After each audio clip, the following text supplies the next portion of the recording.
Mi esposa que está por allí y yo le saludamos. Estaba contemplando aquí ahora hace unos momentos a un abuelo jugando con su nieta, la pequeñita, y me acordé de mi tiempo, tanto de papá como de abuelo.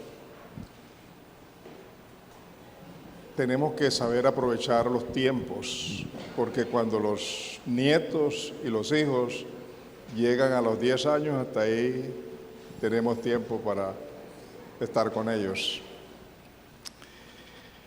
Y observando la Escritura, no dice instruyes al joven en su camino, dice instruye al niño en su camino. ¿Cierto o no? Hoy voy a explicarles algo. Habíamos decidido que si había fluido eléctrico hablaría acerca del Espíritu Santo, pero como están haciendo mantenimiento me sugirieron que mejor siga con el otro tema, y el 24 del próximo mes que me toca aquí, pues hablaré del Espíritu Santo. Sin embargo, tenía otro sermón preparado, otro estudio bíblico, que es el que quiero compartir con ustedes, basado en Colosenses. Bueno, seguimos con la idea. Instruye al niño en su camino, y cuando fuere viejo no se apartará de él.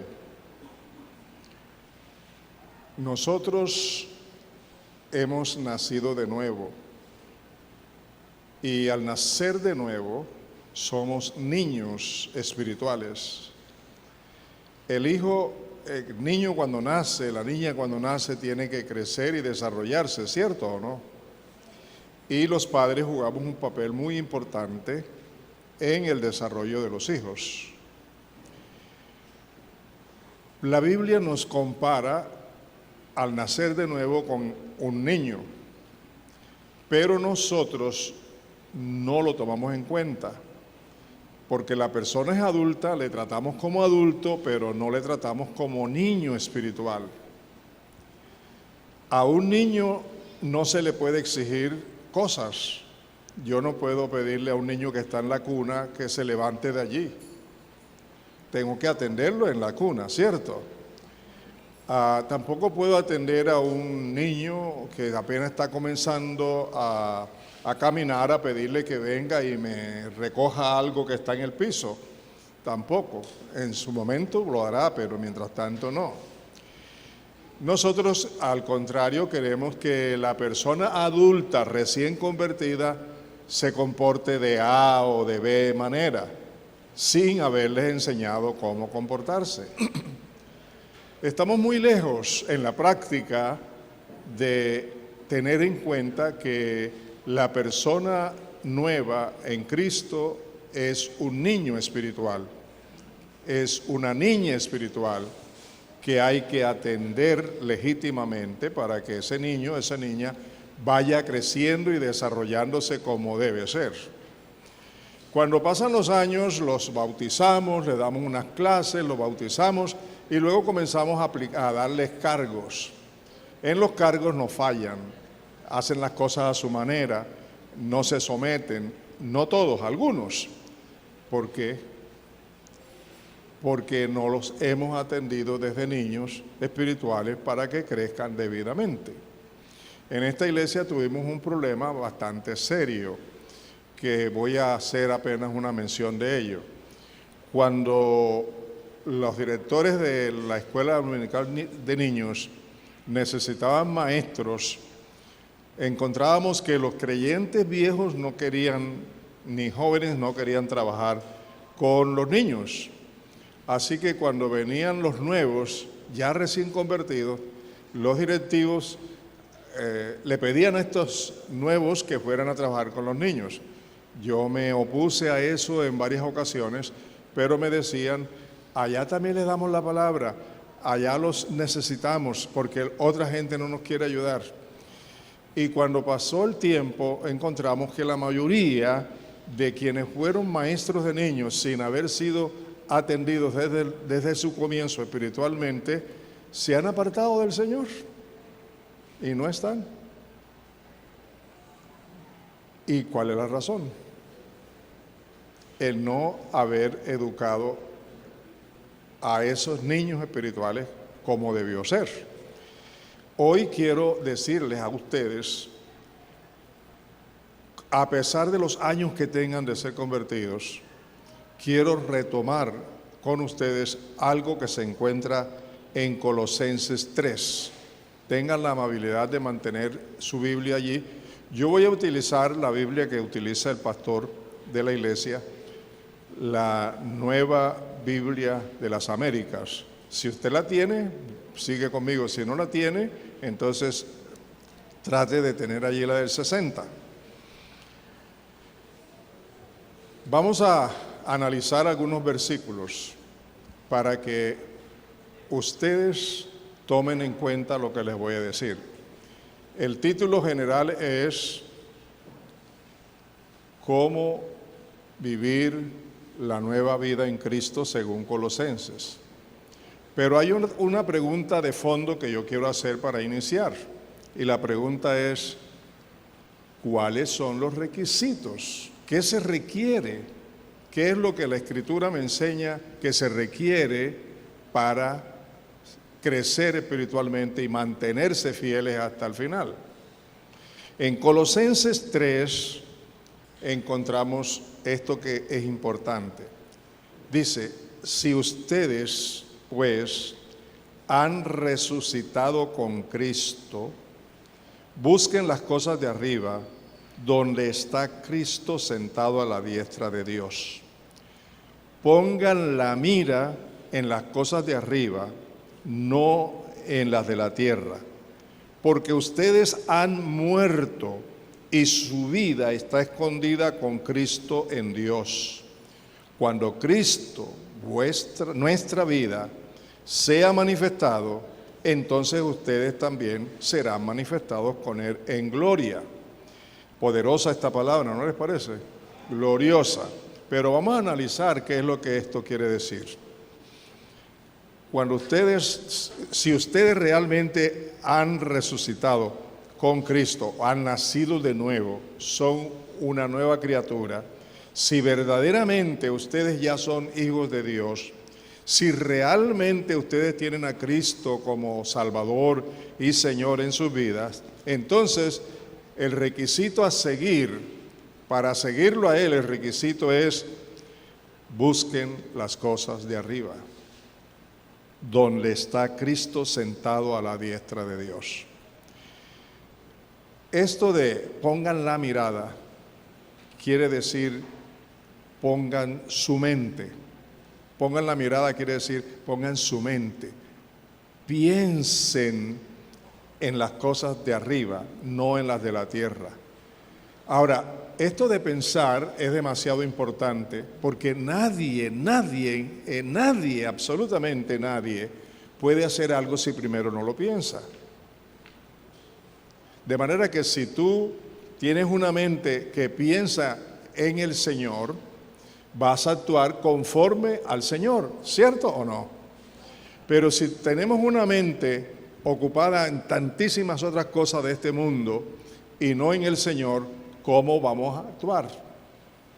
De acuerdo a cómo pensamos, así actuamos. Así tomamos decisiones.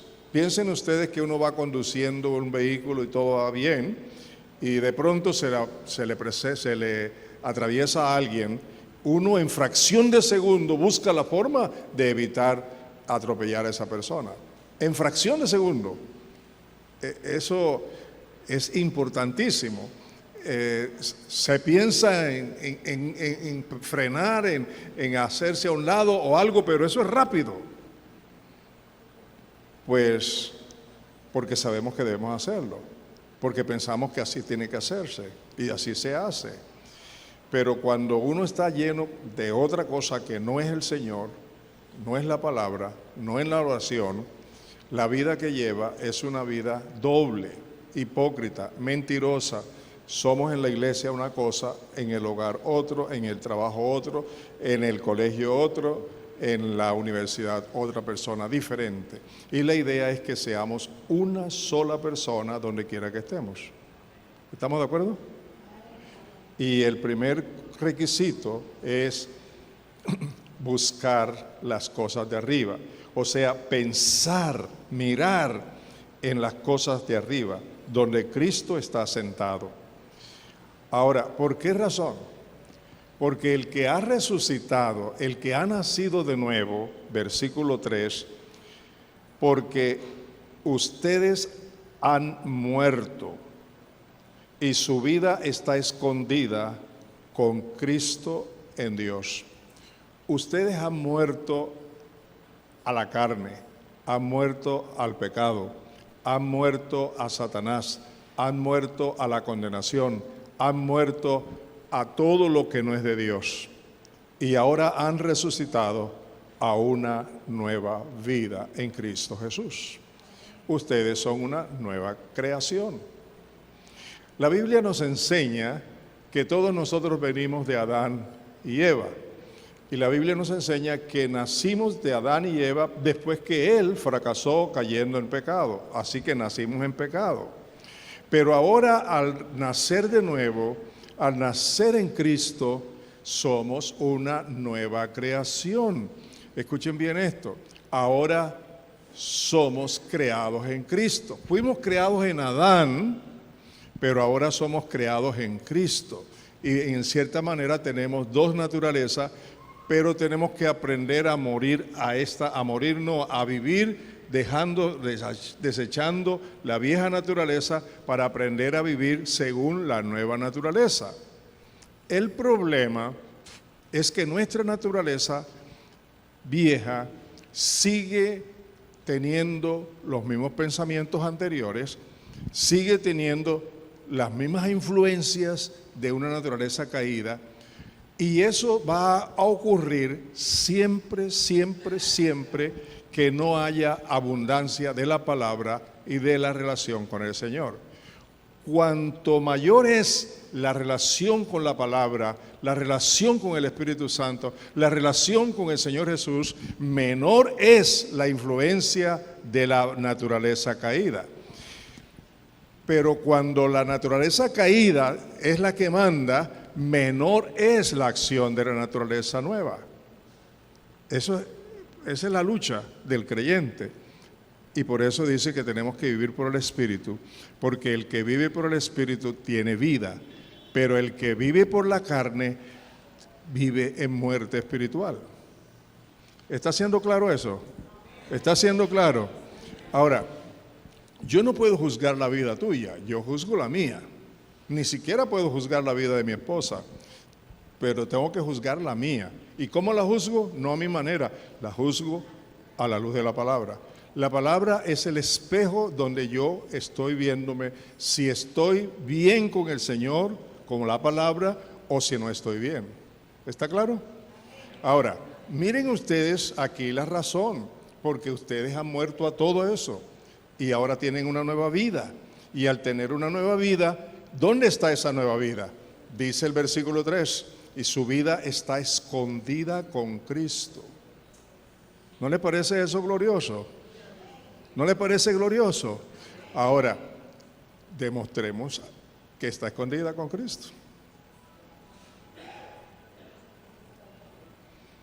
Porque una cosa es ser y otra cosa es vivir como lo que se es. Si yo digo que tengo a Cristo, con mi vida, con mis hechos, debo mostrar a Cristo. ¿A quién estoy mostrando? Cuando miento, y muchos creyentes hoy día tristemente mienten con facilidad. Tienen una cita con alguien y llegan tarde y enseguida sacan una excusa. Esa excusa muchas veces es falsa, pero es para quedar bien. Esa excusa falsa se llama mentira. Y la mentira no proviene de Dios, del Espíritu Santo. La mentira viene de Satanás. Y a veces es más fácil coger a una persona en sus mentiras y descubrir que está mintiendo, ¿cierto o no? Y cuando ya uno descubre que me mintió, ¿puedo tener esa confianza plena con esa persona? ¿Me está dando buen testimonio de su relación con Cristo? Otra ligera observación es que nos gusta pedir dinero prestado y eso no tiene nada malo, pero no nos gusta pagar a tiempo y eso sí tiene mucho mal, porque eso es robar a su hermano que bondadosamente se sacrificó para ayudarle y que usted le prometió y no le cumplió. ¿Tienes un libro aquí que yo necesito? ¿Me lo puedes prestar? Y por lo general ese libro no regresa a casa. Y como esas, miles y miles de ejemplos podemos colocar acá. ¿Eso es vivir la nueva vida en Cristo? Díganme, ayúdenme, ¿eso es vivir la nueva vida en Cristo? ¿Eso da evidencia de que tenemos una vida escondida con Cristo en Dios? Y aún más, escuchen lo que dice el versículo 4. Cuando Cristo, nuestra vida, sea manifestado, entonces ustedes también serán manifestados con Él en gloria. ¿Quiénes? Los que han nacido de nuevo, pero los que aprendieron a permanecer en Cristo, los que han crecido en Cristo, los que se han mantenido en Cristo, los que viven conforme a la palabra, los que viven dirigidos por el Espíritu Santo. La señal número 1 de un creyente verdadero es la presencia del Espíritu Santo activa en su vida.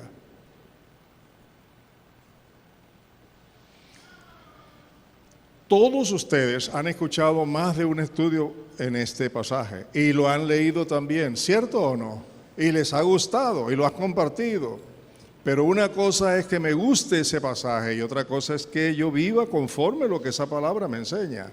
Ahí está la diferencia.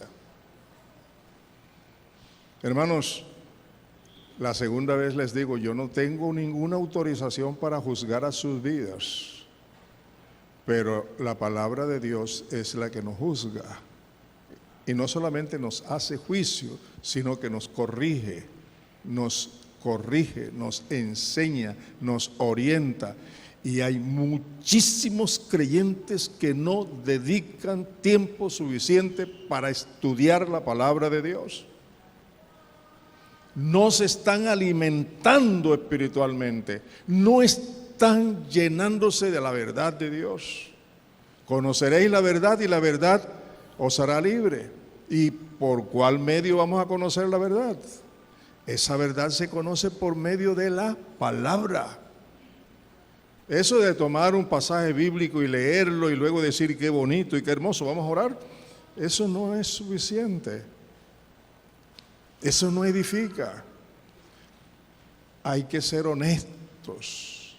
Hay que dedicar tiempo. Así como se dedica tiempo para las demás cosas que yo quiero, también tengo que dedicar tiempo a estudiar la palabra de manera sistemática, de manera en la que realmente sigo un plan de lectura, de estudio de la palabra. No hoy un pasaje aquí, mañana otro pasaje por acá. Una carta hasta terminarla. Un evangelio hasta terminarlo. Todos los días un tiempo. No hay que leer 3, 4, 5 capítulos. Hay que leer hasta donde pueda leer y entender y meditar y reflexionar y dejar que esa palabra entre a mi vida para yo tomar una decisión de conformidad con esa palabra. Esa es la vida, eso es lo que se requiere si verdaderamente queremos que el día que Cristo se manifieste, nuestra vida también se manifieste en gloria con Él. Aquí vemos cómo vivir hoy. ¿Para qué? Para llegar a donde el Señor quiere que lleguemos. Así que, ¿cómo vivimos y cuál es la meta? ¿Hacia dónde vamos? Por favor, no se sientan regañados, porque lejos de mí hacerlo. Siéntanse orientados.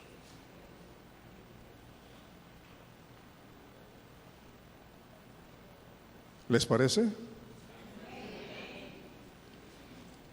Después de observar los 4 versículos anteriores, encontramos en el versículo 5 una palabrita que dice, por tanto, en consecuencia, como resultado de lo anterior, ¿qué cosa?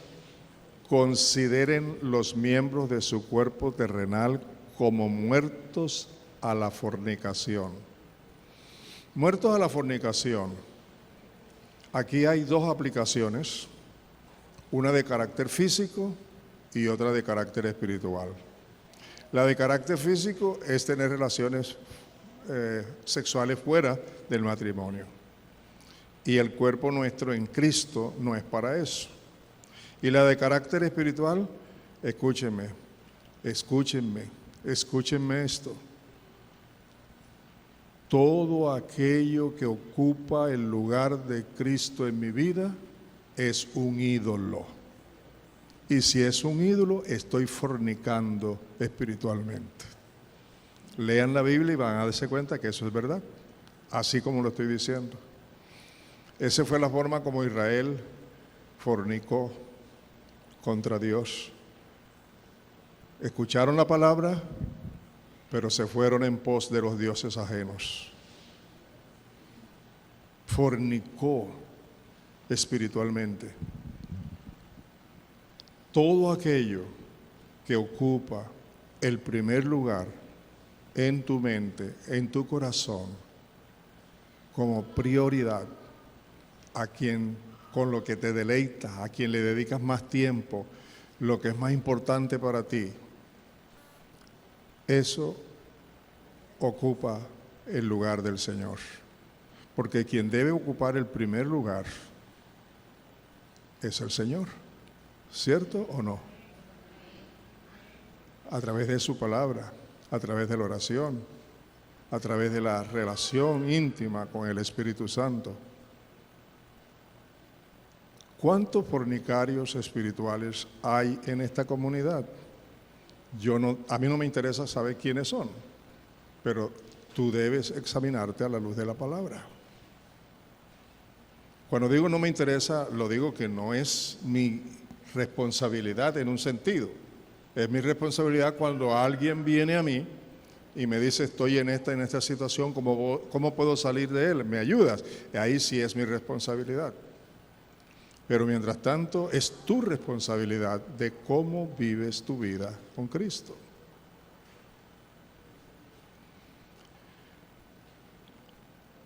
Hoy nos hacemos una pregunta. ¿Sabe la iglesia lo que le espera en los próximos años?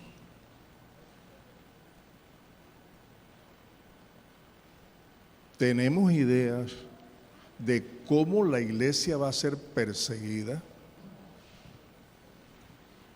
Y lo cual ya se está viendo, ¿sí o no? Se está viendo aún en Colombia, sutilmente. Comienza a prepararse una persecución contra la iglesia. Pero solamente los que estén en Cristo, por el Espíritu, conforme a la palabra, aunque les toque morir, serán fieles hasta el final. Hoy vemos creyentes, jóvenes y adultos, diciendo, yo estoy de acuerdo con eso, ¿y qué de malo tiene?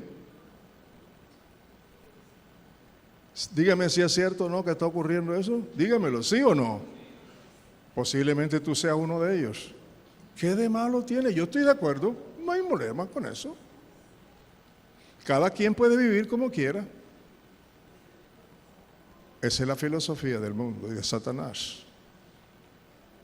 Y desde un principio le dijo a Adán y a Eva, si quieren ser como dioses, conocer todo, y vivir como quieran, entonces ustedes no van a morir. Así que pueden comer. Y ellos, con la novedad, comieron. ¿Y cuáles son las consecuencias? No estamos para ser fanáticos, ni legalistas, pero sí centrados en la fe por la palabra. La fe no es la fe que tú dices que tienes, la fe es la que se produce por la palabra. Es la palabra la que produce la verdadera fe. Y si tú no estudias la palabra, ¿qué clase de fe tienes? ¿Está claro? Por tanto, consideren a los miembros de su cuerpo terrenal como muertos a la fornicación, a la impureza, a las pasiones desordenadas, a los malos deseos y a la avaricia. ¿Qué cosa es? ¿Qué es qué? Lo que estábamos diciendo, ¿cierto o no? Es que idolatría. ¿Y qué más? Pues la ira de Dios vendrá sobre los hijos de desobediencia por causa de estas cosas. ¿Qué es los resultados? ¿Y ustedes tienen idea de lo que es la ira de Dios? Ah, no, Dios es amor, es gracia, es misericordia. Pero ¿saben qué? El Dios que es amor, que es gracia y misericordia, ¿sabe qué más es? Es justicia.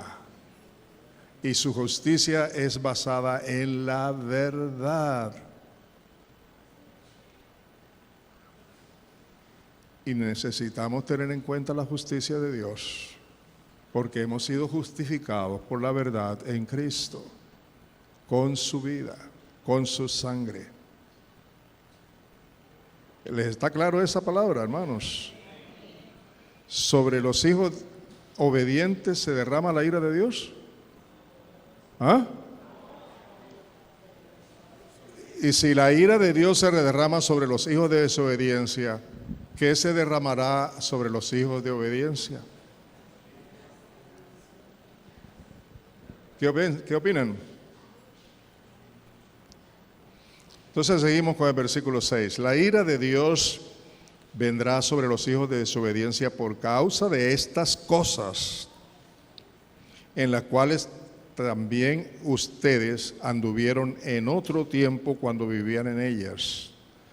Pasado, cuando vivían en ellas. El examen ahora es, ¿todavía vivo en ellas? Pero ahora desechen también esto: ira. Papá, esposo, abuelos, jóvenes, desecha la ira. ¿Qué más? El enojo que lleva a la ira. Malicia. ¿Cuántos juicios hacen algunos creyentes sin tener conocimiento de la verdad acerca de las personas a quienes les hacen juicio? Insultos, hogares, insultos, lenguaje ofensivo de su boca. ¿Esto es para tomarlo en cuenta, sí o no? ¿Esto debe caracterizarnos a nosotros? Estas maldades no, pero lo contrario de ellos sí. Dejen de mentirse los unos a los otros, puesto que han desechado al viejo hombre con sus malos hábitos y se han vestido el nuevo hombre, el cual se va renovando hacia un verdadero conocimiento conforme a la imagen del que lo creó. ¿Cuál es la meta aquí? ¿Cuál es la meta aquí? Llegar a ser como Cristo. Él es el modelo de vida. Los ojos tenemos que ponerlos en Él, la mirada en Él, la atención en Él, la mente en Él constantemente, según su palabra, de acuerdo con su palabra. Y el versículo 10 dice, y se han vestido del nuevo hombre, el cual se va renovando hacia un verdadero conocimiento conforme a la imagen de aquel que lo creó. En esta renovación no hay distinción. Aquí dice, entre griegos y judíos, circuncisos e incircuncisos, bárbaros, escitas, esclavos, libres, sino que Cristo es todo y en todos. En la iglesia evangélica también hay distinciones. El pastor, el reverendo, el apóstol, el profeta, el siervo de Dios, esto y el otro.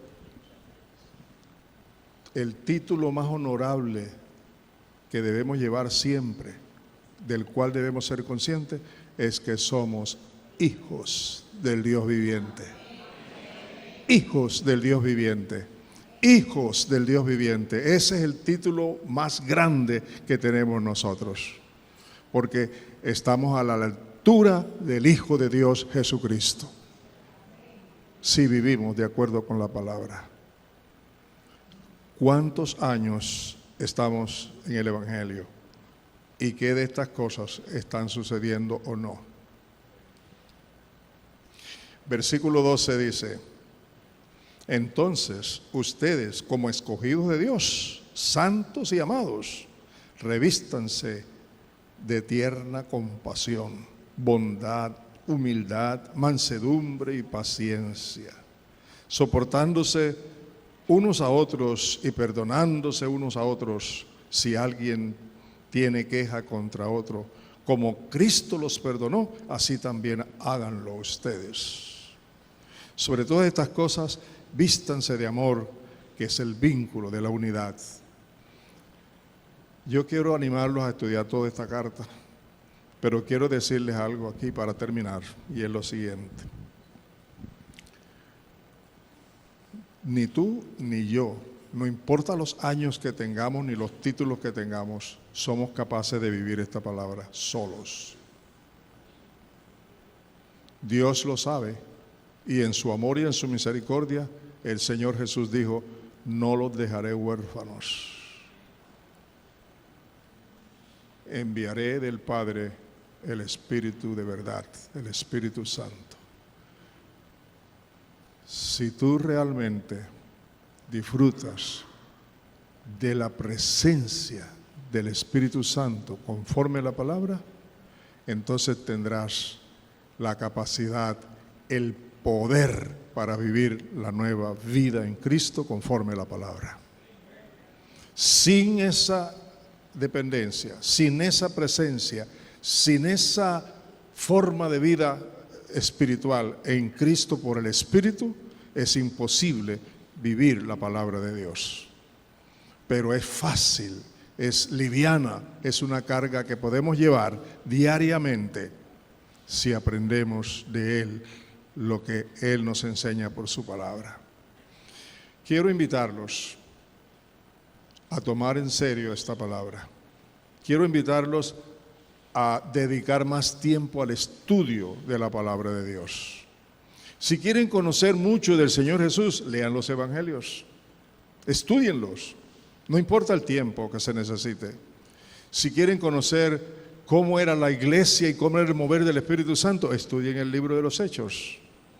Y si quieren conocer doctrinas cristianas de cómo vivir, estudien las cartas. Pero todo en su orden, no desordenadamente, con disciplina, con interés, y que la vida de cada uno experimente cambios rotundos que se vean, que usted mismo quede sorprendido. Ay, Señor, qué bueno que eres conmigo. Cuánta misericordia has tenido de mí. Yo que no lo merezco, que no soy digno, que no he sido un hombre o una mujer que haya vivido conforme a tu voluntad, ahora por tu palabra, por tu gracia, por tu amor, por tu justicia, estás haciendo esto que estás haciendo en mi vida. ¿Les parece, hermanos? ¿Lo vamos a hacer? Si aquí viene un predicador, viene el pastor, enseñar una palabra y esa palabra se va, se fuga, ¿de qué le sirve a uno? La palabra que es enseñada es para vivirla. Pero por último les digo, no basta nada más la enseñanza desde el púlpito. La enseñanza que necesitas es la que tú haces en tu propia casa. Además de la que te da el pastor, que puede iluminarte, que puede ayudarte a entender, tienes que dedicar tiempo al estudio de la palabra. ¿Creen que el Señor nos ha hablado hoy? ¿Y esa palabra volverá al Señor vacía? ¿Cuántos desean que no vuelva vacía? Sino que produzca todo aquello por lo cual Dios la ha dado. ¿Estamos de acuerdo? Terminen de estudiar esta carta, son 4 capítulos. Y todas ellas le van a hablar. Colóquense de pies, por favor.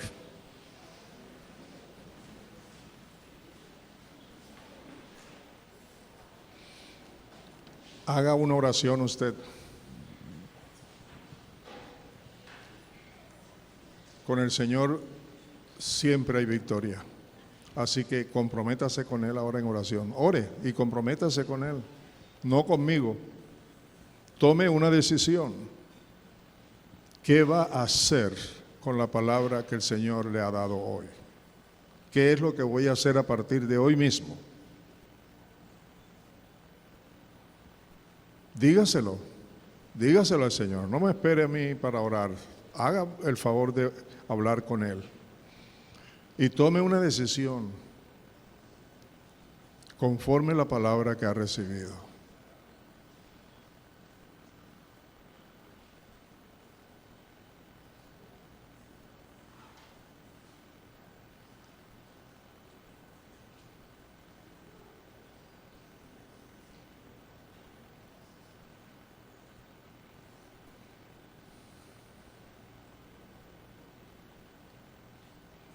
Enséñanos, Padre, por tu Espíritu, por tu palabra, a entender lo que significa ya no vivo yo, mas vive Cristo en mí.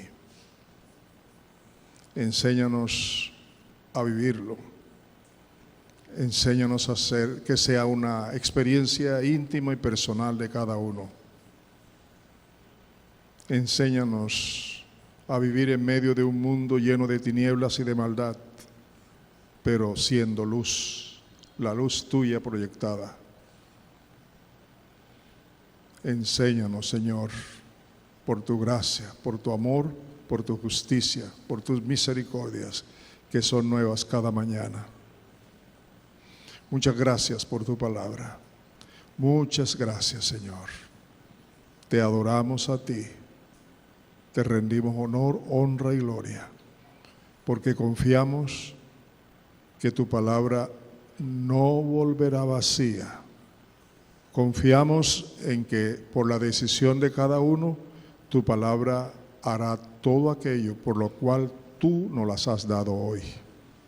En el nombre santo de nuestro Señor Jesucristo. Amén. Que Dios les bendiga.